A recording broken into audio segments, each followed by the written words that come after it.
பிதா, குமாரன், பரிசுத்த ஆவியின் நாமத்தினாலே ஆமென். உன்னதரான கர்த்தருடைய பரிசுத்த நாமம் மகிமைப்படுவதாக.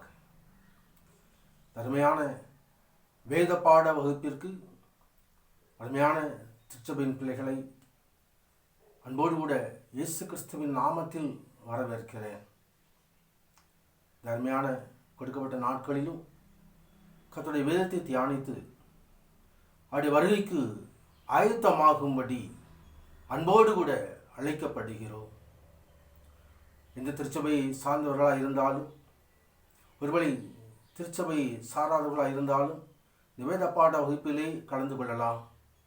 நீதிமொழிகள் என்ற புஸ்தகத்திலிருந்து அநேக காரியங்களை கற்று நாம் தேவகுமாரனுடைய வருகைக்காய் ஆயத்தப்பட போகிறோம். உன்னதரான தேவன் தாமே நமக்கு உதவி செய்வாராக. பரிசுத்த நாமத்திற்கு மகிமை உண்டாவதாக. ஒரு பாடலை பாடி சர்வவல்லமையுள்ள தேவ சமூகத்திலே நாம் வேத வாக்கியங்களை ஆராய்ந்து பார்க்கலாம். கன்வென்ஷன் கீதங்கள் பாடல் 45. கன்வென்ஷன் கீதங்கள் பாடல் 45. அருள் ஏராளமாய் பெய்யும் உறுதி வாக்கியதுவே. ஸ்தோத்திரம். அருள் ஏராளமாய் பெய்யும் உறுதி வாக்கிதுவே, ஆறுதல் தேறுதல் செய்யும் சபையை உயிர்ப்பிக்குமே. அருள் ஏராளம் அருள் அவசியமே, அற்பமாய் சொற்பமாய் அல்ல திரளாய் பெய்யட்டுமே. அற்பமாய் சொற்பமாய் அல்ல திரளாய் பெய்யட்டுமே. அருள் ஏராளமாய் பெய்யும் மேக மந்தாரமுண்டாம் காடான நிலத்திலேயும் செழிப்பும் பூரிப்புமாம்.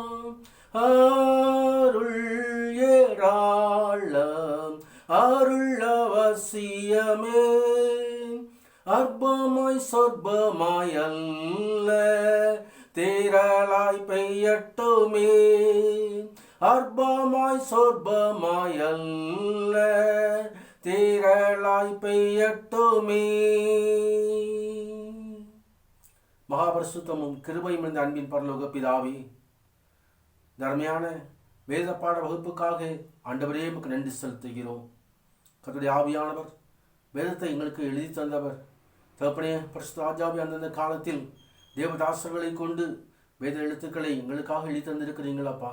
இந்த நாளிலோ ஆண்டவரே கர்த்தாவே, வேத வாக்கியங்களை ஆராய்ந்து பார்க்கும்படி கர்த்தருடைய வருகைக்கு நாங்கள் ஆயத்தமாகும்படி உன்னத தேவன் பொறுப்படுத்திக் கொள்ளுங்க. ஆசீர்வதிங்கப்பா. ராஜா, உன்னத சமூகத்தில் எங்களை தாழ்த்தி அர்ப்பணிக்கிறோம். கல்வி ஒருவரையும் தேவாபியால் நிரப்பும்படி சகல தகப்பனையும் தேவ பிரசன்னத்தாக நிரப்பும்படி அன்பின் சமூகத்தில் ஒப்புக் கொடுக்கிறோம். சகல துதி கன மகிமைகளை பரிசுத்த நாமத்துக்கே நாங்கள் செலுத்துகிறோம். அருமை ரட்சகர் இயேசு கிறிஸ்துவின் நாமத்தில் ஜெபத்தை கேளும் நல்ல பிதாவே. ஆமீன், ஆமீன், ஆமீன். நாம் வேத புத்தகத்திலே நீதிமொழிகள் புஸ்தகத்தை நாம் திருப்பிக் கொள்ளலாம். நீதிமொழிகளின் புஸ்தகம் 1வது அதிகாரம் முதல் 9 வசனங்கள்.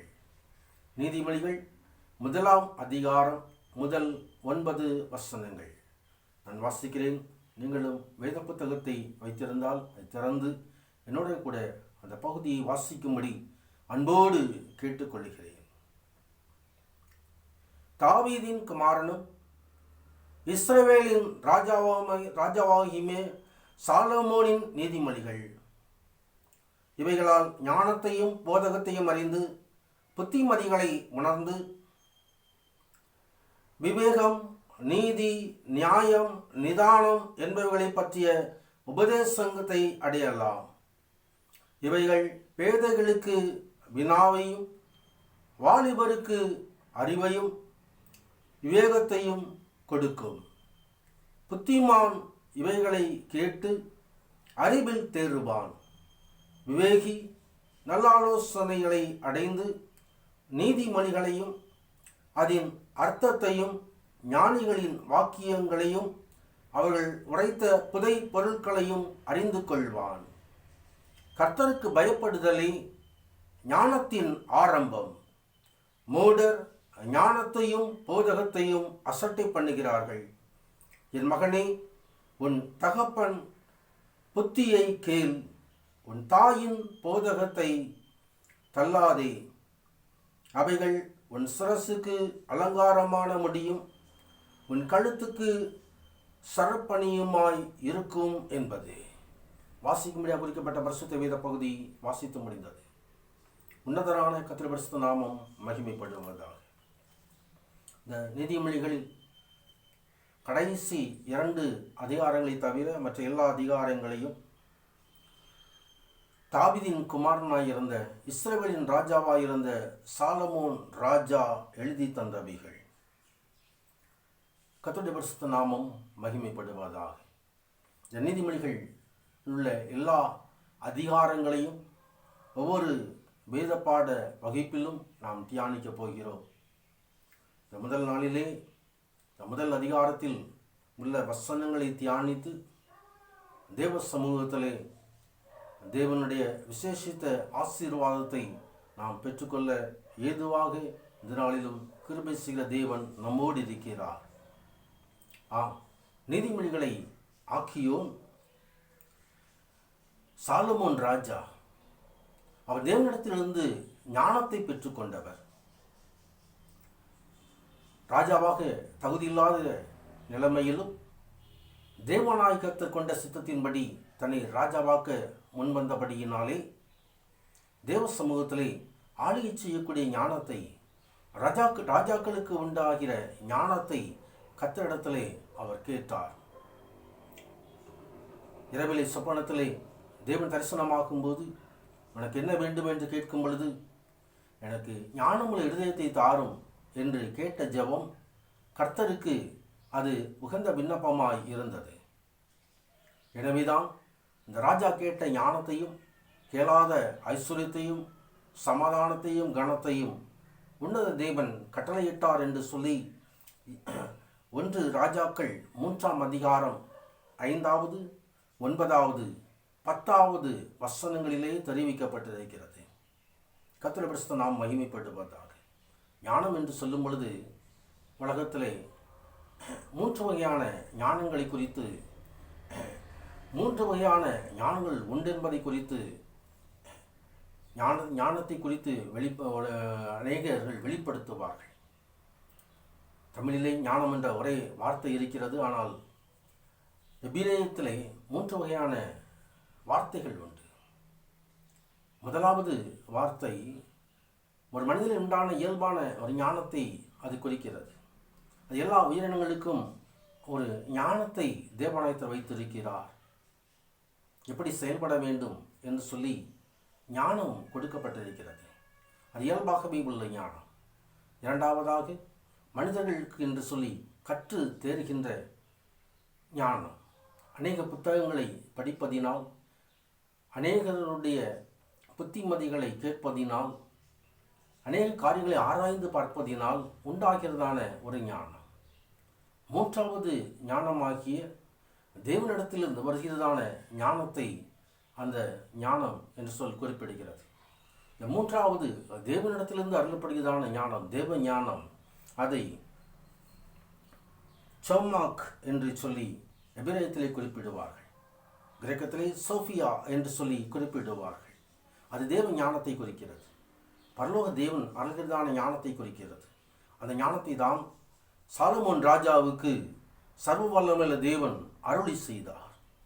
ராஜாக்களுக்கு என்று ஒரு ஞானம் இருக்கிறது.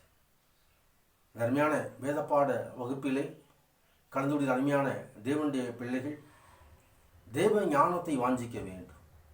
ஏனென்று சொன்னால் ஒவ்வொரு தேவனுடைய பிள்ளைகளும் ஆண்டவரை ஏற்றுக்கொண்ட பிள்ளைகள், கர்த்தரை ஏற்றுக்கொண்ட பிள்ளைகள், ஆண்டவராய் இயேசு கிறிஸ்துவின் இரத்தத்தினாலே கழுவப்படும் பொழுது அவர்களை அவர் நமது பாவங்களற கருவி அவரது நமது இரத்தத்தினாலே நம்மை கழுவி மீட்டெடுத்து பிதாவாகிய தேவன் என்பதாக ராஜாக்களும் ஆசாரியர்களும் ஆக்கினார் என்று வேதம் தெரிவிக்கிறது. வெளிப்படுத்தின விசேஷம் 1வது அதிகாரம் 6வது வசனம். வேத புத்தகத்தை வைத்திருக்கிறவர்கள் என்னோட கூட திருப்பிக் கொள்ளலாம். வெளிப்படுத்தின விசேஷம் 1வது அதிகாரம் 6வது வசனம். நம்மிடத்தில் அன்பு கூர்ந்து தமது இரத்தத்தினாலே நம்முடைய பாவங்களற நம்மை கழுவி தம்முடைய பிதாவாகிய தேவனுக்கு முன்பாக நம்மை ராஜாக்களும் ஆசாரியர்களும் ஆக்கின அவருக்கு மகிமையும் வல்லமையும் என்னென்றைக்கும் உண்டாயிருப்பதாக ஆமேன் என்று வசனம் குறிப்பிடுகிறது. கர்த்தருடைய பரிசுத்த நாமம் மகிமைப்படுவதாக. தேவனுடைய வருகைக்கு ஆயத்தமாகிற பிள்ளைகள் இந்த ராஜாக்களுக்குரிய ஞானத்தை பெற்றுக்கொள்வது அவசியமாயிருக்கிறது. பிதாவுடைய சமூகத்திலே நம்மை ராஜாக்களாக நிலைநிறுத்துகிறார், ஆசாரியர்களாக நிலைநிறுத்துகிறார். இப்படி என்று சொன்னால் ராஜாக்களுக்குரிய ஒரு ஞானம் அந்த பிள்ளைகளுக்கு உண்டாயிருக்க வேண்டும்.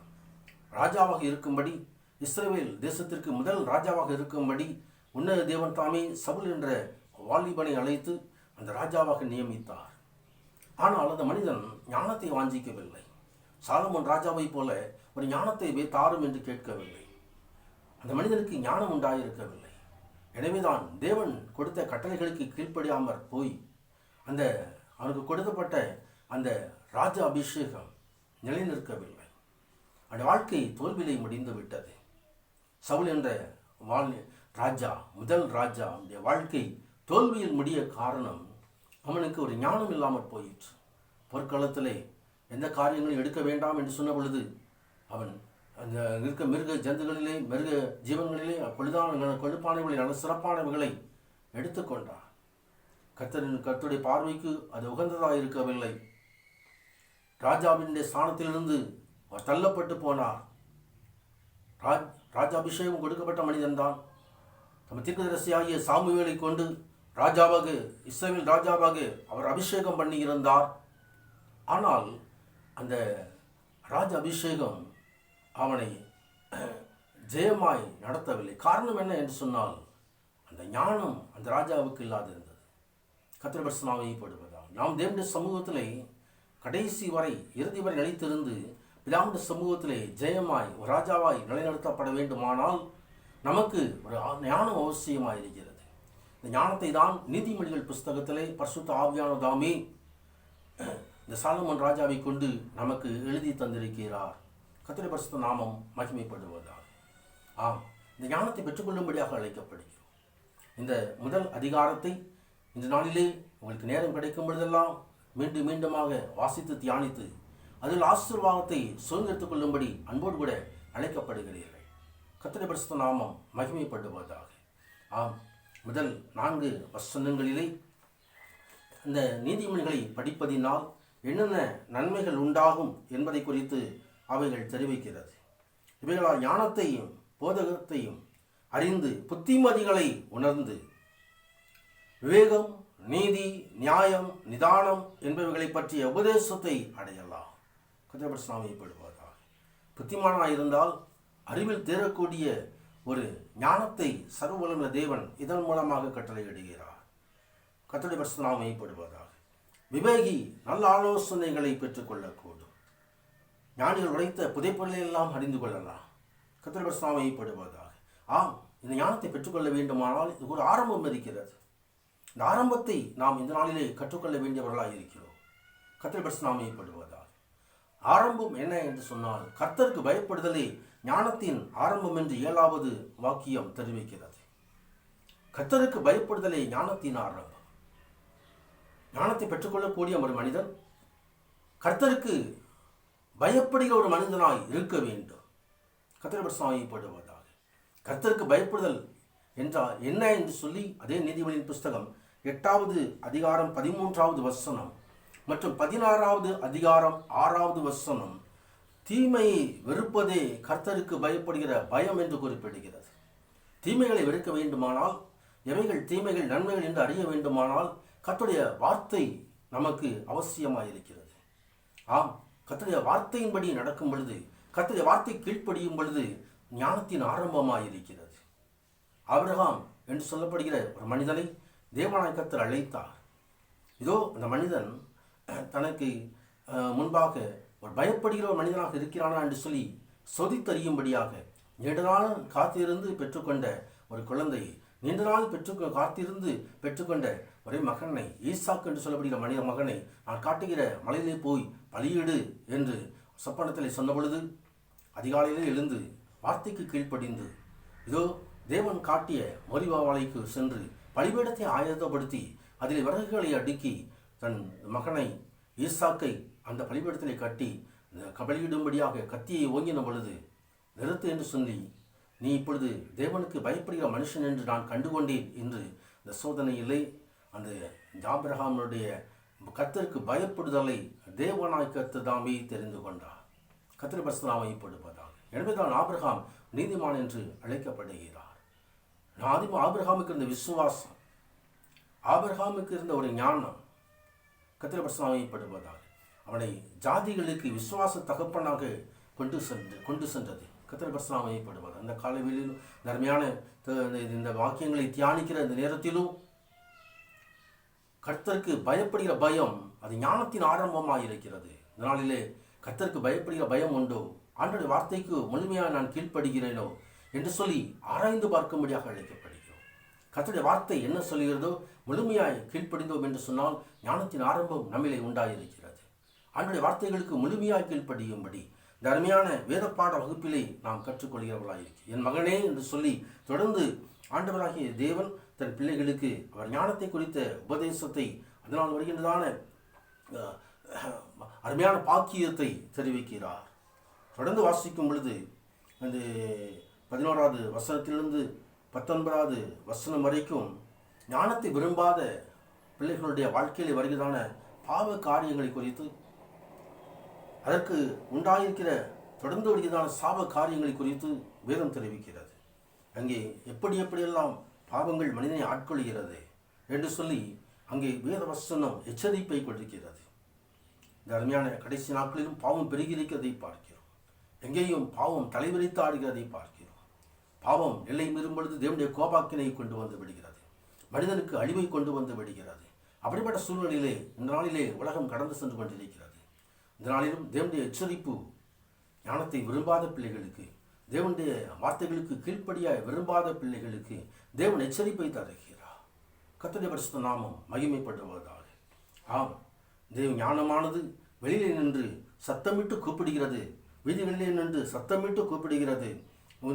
சந்தடியுள்ள தெருக்களிலும் சந்திலும் வெளியுமோ மாசம் என்று கூப்பிட்டு பட்டத்திலிருந்து வார்த்தைகளை வசனித்து சொல்கிறது என்று சொல்லி ஞானம் பேசுகிறதை குறித்து இங்கு வேதம் தெரிவிக்கிறது. கர்த்தருடைய பரிசுத்தமாகப்படுவதாக. ஞானம் ஒரு கேரக்டர் அல்ல, ஞானம் அது கூப்பிடுகிற காரியம் உண்டு. ஆம், அது ஞானம் எப்படிப்பட்டது என்று சொன்னால் தேவனுடைய வார்த்தையே ஞானமாய் இருக்கிறது. வார்த்தையானவர் ஞானமாய் இருக்கிறார். வார்த்தையானவர் மாம்சமாகி சத்தியத்தினாலும் கிருபையினாலும் அடைந்தவராய் நம்மோடு வாசம் பண்ணினார். அவரே தேவ ஞானம் என்று அப்போஸ்தலனாகிய பரிசுத்த பவுல் கொரிந்தியருக்கு எழுதும் பொழுது தனது 1வது நிருபத்திலே 1வது அதிகாரத்தில் 24வது 31வது வசனத்திலே குறிப்பிட்டு எழுதுகிறதை குறித்து பார்க்கிறோம். கர்த்தருடைய பரிசுத்த நாமம் மகிமைப்படுவதாக. அவரை ஏற்றுக்கொள்ளும் பொழுது தேவ ஞானத்தை ஏற்றுக்கொள்கிறார். அவருடைய வார்த்தைகளை நாம் ஏற்றுக்கொள்ளும் பொழுது, வார்த்தைகளுக்கு கீழ்ப்படியும் பொழுது அதோ நாம் கர்த்தருக்கு பயப்படுவர்களாய் காணப்படுகிறோம். கர்த்தருடைய பரிசுத்த நாமம் மகிமைப்படுவதாக. தர்மையான வேத பாட வகுப்பிலும் கர்த்தருடைய ஞானத்தை பெற்றுக்கொள்ளும்படி புத்தியுள்ள ஸ்திரீகள் தீவட்டிகளோடு, எண்ணெயில் விற்றப்பட்ட தீவட்டிகளோடு அவர் ஆயத்தமாயிருப்பார்கள். மணவாளன் வரும்பொழுது அவர்கள் புத்தியுள்ள ஸ்திரீகள் மணவாளனோடு பிரவேசிக்கும்படியான சலாக்கியத்தை பெற்றிருப்பார்கள். காரணம் என்ன என்று சொன்னால் அங்கே அவர்கள் புத்தியுள்ள ஸ்திரீகளாக, ஞானமுள்ள ஸ்திரீகளாக இருந்தார்கள். எண்ணெய் ஊற்றப்பட்டிருந்தது. புத்தியில்லாத ஸ்திரீகளை குறித்து வேதம் தெரிவிக்கிறது. மொத்தம் 10 கன்னிகைகள், 5 கன்னிகைகள் புத்தியுள்ள ஸ்திரீகள், 5 கன்னிகைகள் புத்தி இல்லாத ஸ்திரீகள். அவர்களுக்கு என்ன இல்லை. மணவாளன் வரும்பொழுது அவர்கள் தீவட்டிகளோடு உள்ளே பிரவேசிக்க முடியவில்லை. வெளியே சென்ற பொழுது மணவாளன் வந்து விட்டார். இதோ காலம் நமக்கு பொன் போன்றது. இந்த நேரத்தை ஆயத்தப்படுத்திக் கொள்ளும், இந்த நேரத்தை நாம் ஆதாயமாக்கிக் கொள்ளும்படியாக கர்த்தர் வருகைக்கு ஆயத்தமாக அழைக்கப்படுகிறோம். எண்ணெய் ஊற்றப்பட வேண்டியது அவசியமாயிருக்கிறது. எண்ணெய் என்பது பரிசுத்த ஆவியானவரை குறிக்கிறது. ஆம், ஆவியானவர் தாமே ஞானத்தை அருளுகிறவர். இந்த பகுதியிலும் 1வது நீதிமொழியின் புஸ்தகத்தில் 1வது அதிகாரத்திலே சர்வ வல்லமையுள்ள தேவன் சொல்கிறான காரியம் 23வது வசனம் வாசிக்கலாம். என் கடிந்து கொள்ளுதலுக்கு திரும்புங்கள், இதோ என் ஆவியை உங்களுக்கு அருளுவேன், என் வார்த்தைகளை உங்களுக்கு தெரிவிப்பேன். கர்த்தருடைய ஆவியை நமக்கு அருளுகிற தேவன், அந்த ஆவியின் மூலமாக ஞானத்தை அருளுகிற தேவன், தேவனுடைய வார்த்தைகளை நமக்கு அருளுகிற தேவன், அந்த வார்த்தையின் மூலமாக ஞானத்தை அருளுகிற தேவன். அருமையான வேதப்பாட வகுப்பிலும் அந்த ஆவியானவரை நாம் பெற்றுக்கொள்ளும்படி, வார்த்தையை பெற்றுக்கொள்ளும்படி இதோ தேவ சமூகத்திலே ஒப்புக் கொடுக்கும் பொழுது உன்னதரான தேவன் தாமே தன் பிள்ளைகளை ஞானத்தால் நிரப்பி தேவகுமாரன் வருகைக்கு ஆயத்தத்தோடு இருக்கும்படி அவர் ஞானத்தை அருளுகிற தேவன். பிதாவுடைய சமூகத்திலே ராஜாக்களாய் நம்மை நிலைநிறுத்துகிறவர். ஆம், ஆபத்துகள் நிறைந்த கடைசி நாட்கள். எங்கேயும் ஆபத்துகள் சூழ்ந்திருக்கிறதை பார்க்கிறோம். ஜனங்களுடைய உள்ளங்களிலே பயங்கள் கவியிருக்கிறதை பார்க்கிறோம். தேசம் முழுவதும் பயத்தால் மூடப்பட்டிருக்கிறது. அருமையான நாளிலும் இதோ ஞானத்தை விரும்பாத மனிதன் ஆபத்திலே அவன் தேவன் நோக்கி கூப்பிட்டாலும் கூப்பிடுதல் கேட்கப்படாது, ஜெபங்கள் கேட்கப்படாது. ஆனால் ஞானத்தை பெற்றுக்கொண்ட மனிதன், வாசிக்கப்பட்ட நீதிமொழியின் 1வது அதிகாரத்திலே கடைசி வசனம், எனக்கு செவி கொடுக்கிறவன் எவனோ அவன் இக்கணமன்றி வாசம் பண்ணி ஆபத்திற்கு பயப்படாமல் அமைதியாயிருப்பான் என்று வேதவசனம் தெரிவிக்கிறது. அருமையான வேதப்பாட வகுப்பிலும் கலந்து அருமையான தேவனுடைய பிள்ளைகள் தியானத்தை பெற்றுக்கொள்வார்கள் என்று சொன்னால் உங்கள் இதயத்திலே கலக்கம் இல்லை, பயம் இல்லை. அப்படிப்பட்ட ஞானத்தை கர்த்தாவே நமக்கு தருளுகிற தேவனாக இருக்கிறார். ஆபத்து நாட்களிலே தேவ சமூகம் நமக்கு உதவி செய்யும்படியாக காத்திருக்கிறது. நித்திய ராஜ்யத்தை தந்து, நித்திய ஆசீர்வாதத்தை தந்து, நித்திய ஜீவனை தந்து, நித்திய மகிழ்ச்சியை நமக்கு தருகிற தேவ சமூகம். தர்மையான நாளிலும் இதை பெற்றுக்கொள்ளும்படியாக, அந்த ஞானத்தை பெற்றுக்கொள்ளும்படியாக, கர்த்தருக்கு பயப்படுதலை ஞானத்தின் ஆரம்பம் என்று எழுதப்பட்டிருக்கிறதப்பா. அந்த ஞானத்தை பெற்றுக்கொள்ளும்படியாக தேவ சமூகத்தை நாம் நோக்கி பார்க்கலாமா? தொடர்ந்து இந்த வேதப்பாட வகுப்பிலே பங்கு பெறுங்கள். கர்த்தர் மகிமையான காரியங்களை செய்தருள்வராக. தேவ சமூகத்தை நாம் நோக்கி பார்க்கலாம். ஸ்தோத்திரம். உந்தன் வேதம் எனது உணவு, நன்றி கீதம் இரவின் கனவு. உந்தன் வேதம் எனது உணவு, நன்றி கீதம் இரவின் கனவு. உந்தன் பாதம் போதும் எனக்கு, அதுதானி அன்னையா விளக்கு. உந்தன் பாதம் போதும் எனக்கு, அதுதானி அன்னையா விளக்கு. மகிமை மாட்சிமை மாவேந்தன் உமக்கே, துதியும் கணமும் தூயோனே உமக்கே. துதியும் கணமும் தூயோனே உமக்கே. உம்மை நாடி தேடும் மனிதர் உம்மில் மகிழ்ந்து களி கூறட்டும். உந்தன் மீட்பில் நாட்டம் கொள்வோர் மன அமைதி இன்று பெறட்டும். மகாபரிசுத்தம் கிருபையின் அன்பின் பரலோக பிதாவே, தர்மையான நாளிலும் ஆண்டவரே வேத வாக்கியங்களை ஆராய்ந்து பார்த்து கற்றுக்கொள்ளும்படியான கிருபையை கர்த்தர் கொடுத்தீங்களாப்பா. தகப்பனே, கலந்து கொண்ட ஒருவரையும் விசேஷ ஞானத்தால் கர்த்தர் நிரப்பும்படி, ஞானத்தின் ஆரம்பம் பிள்ளைகளுக்கு உண்டாயிருக்கும்படி, கர்த்தருக்கு பயப்படுதல் பிள்ளைகளுக்கு உண்டாயிருக்கும்படி, தேவன் வருகைக்கு தகப்பனை முழுமையாய் ஆயத்தமாகி வருகின்ற நாட்களிலே கரைதரையற்றவர்களாய் தேவ சமூகத்திலே மகிழ்ச்சியோடு அவரை வரவேற்க வல்லவர்களாய் நிற்கும்படி கர்த்தர் உதவி செய்யுங்கப்பா. தொடர்ந்து வருகின்ற வேதப்பாட வகுப்புகளை நீங்கள் ஆசீர்வாதமாக்கி தாருங்க ராஜா. உன்னத சமூகம் நடத்தும்படி அன்பின் சமூகத்தில் ஒப்புக் கொடுக்கிறோம். சர்வவல்லவர் மகிமைப்படுவீராக. சகல துதி கன மகிமைகளை பரிசுத்த நாமத்துக்கே நாங்கள் செலுத்துகிறோம். அருமை ரட்சகர் இயேசு கிறிஸ்துவின் நாமத்தில் ஜெபத்தை கேளும் நல்ல பிதாவே. ஆமீன், ஆமீன், ஆமீன். பிதாவை தேவனுடைய ஒப்பற்ற அன்பும் அருமை ரட்சகர் இயேசு கிறிஸ்துவின் விசேஷ கிருபையும் சத்தியமும் பரிசுத்த ஆவியானவர் சிநேகமும் ஐக்கியமும் வழிநடத்துதலும் நம் அனைவருடைய போதிக்கு இருப்பதாக. ஆமீன், ஆமீன், ஆமீன். தொடர்ந்து இந்த வேதப்பாட வகுப்பிலே பங்கு பெறுங்கள். இந்த நாளில் முதல் அதிகாரத்தை தொடர்ந்து வாசித்து தியானியுங்கள். வேத பாட வகுப்பிலே கேள்விகள் உண்டு, பதில்களை நீங்கள் எழுதி வாட்ஸ்அப்பிலே கொடுக்கப்பட்ட நம்பரிலே எனக்கு அனுப்பலாம். கர்த்தர் மகிமையான காரியங்களை செய்தருள்வராக. தொடர்ந்து வேத பாட வகுப்பிலே பங்கு பெற்ற பிள்ளைகளுக்கு சரியான பதில்களை எழுதி அனுப்பிய பிள்ளைகளுக்கு புதிய வருஷத்தின் ஆராதனை நாளிலே உங்களுக்காய் பரிசுகள் காத்திருக்கிறது.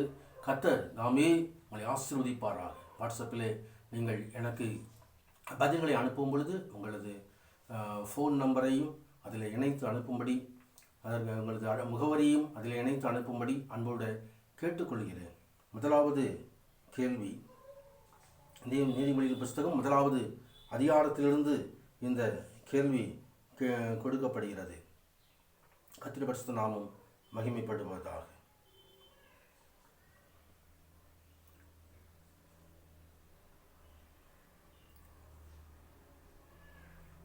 முதலாவது கேள்வி, எது உயிரை வாங்கும்?